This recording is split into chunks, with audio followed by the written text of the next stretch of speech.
Hi అండి. అందరికీ నమస్కారం. Welcome to my channel. ఈ వీడియోలో ఇప్పుడైందిన వార్త అండి. ప్రభుత్వ ఉద్యోగులకు, పెన్షనర్లకు భారీ షాక్ ఇచ్చిన కోర్టు సంచలన తీర్పు విడుదల. దీనికి సంబంధించిన పూర్తి సమాచారాన్ని వీడియోలో తెలుసుకుందాం. వీడియోని అయితే ఎక్కడే గానీ స్కిప్ చేయకుండా ఎండ్ వరకు చూడండి. అప్పుడే ఇన్ఫర్మేషన్ పూర్తిగా అర్థమవుతుంది. వీడియో చూస్తున్న ప్రతి ఒక్కరు వీడియోకి లైక్ చేయండి ఫ్రెండ్స్. ఈ వీడియోని తోటి ఉద్యోగ పెన్షనర్ మిత్రులతో అయితే షేర్ చేయండి. కొత్తగా మన ఛానల్‌ని చూస్తున్నవారు సబ్స్క్రైబ్ చేసుకోకుంటే వెంటనే మన ఛానల్‌ని అయితే సబ్స్క్రైబ్ చేసుకోండి. దీని ద్వారా నేను చేసే లేటెస్ట్ వీడియోస్ అన్నీ మీ వరకు రీచ్ అవుతాయి. ఇంకా ఆలస్యం చేయకుండా వీడియోలోకి తెలుపుదాము. ఫ్రెండ్స్, ఇక విషయానికి వచ్చినట్లయితే ఉద్యోగులకు సంబంధించి సుప్రీంకోర్టు సంచలన తీర్పు అండి. సుప్రీంకోర్టు ఇటీవల కీలక తీర్పు ద్వారా ఉద్యోగ నియామకాల్లో కారుణ్య నియామకానికి సంబంధించినటువంటి ప్రభుత్వ ఉద్యోగాల విషయంలో మార్గదర్శకతను సూచించింది. ఉద్యోగం కోసం కారుణ్య నియామక హక్కు కాదు అని సుప్రీంకోర్టు స్పష్టం చేసింది. ఈ కేసు వివరాల ప్రకారంగా 1997లో విధుల్లో మరణించిన ఓ పోలీస్ కానిస్టేబుల్ కుమారుడు ఉద్యోగం కోసం చేసిన దావాను అయితే కోర్టు కొట్టివేసిందనమాట. సో, కారుణ నియామకం కింద అర్హులు కారు అని అయితే చెప్పింది. ఎందుకు చెప్పింది, ఏమిటి అని కోర్టు అభిప్రాయాలు అయితే ఇప్పుడు తెలుసుకుందాము. సో, కారుణ్య నియామకంపై కోర్టు అభిప్రాయం.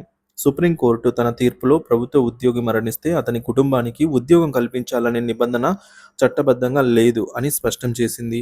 కోర్టు ఈ మేరకు అభిప్రాయం ఇచ్చింది. కారుణ్య నియామకం నిర్దిష్ట పద్ధతిలో మాత్రమే ఉపయోగపడాలని, దీన్ని నిరంతర ఆర్థిక సహాయం లేదా హక్కుగా చూడరాదని సూచించింది.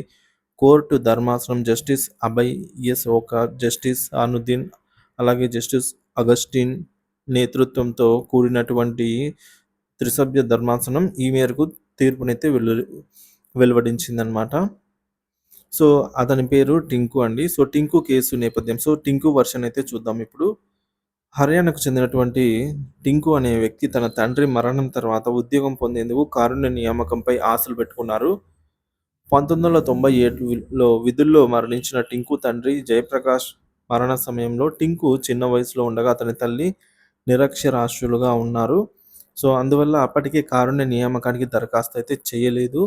ఆమె తన కుమారుడి పేరును మైనర్ల జాబితాలో చేర్చాలని అభ్యర్థించింది అప్పట్లో. సో, భవిష్యత్తులో అతనికి ఉద్యోగం అవకాశం కల్పించాలి అనైతే అనుకుంది.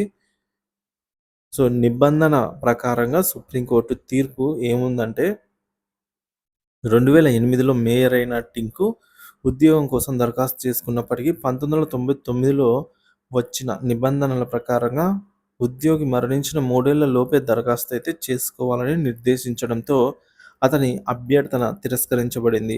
ఈ విషయంపై పంజాబ్, హర్యానా కోర్టులు సహా క్రింది కోర్టులు కూడా టింకుకు వ్యతిరేకంగా తీర్పులిచ్చాయి. సో, అదే తీర్పులను సుప్రీంకోర్టు సమర్థించింది ఫ్రెండ్స్.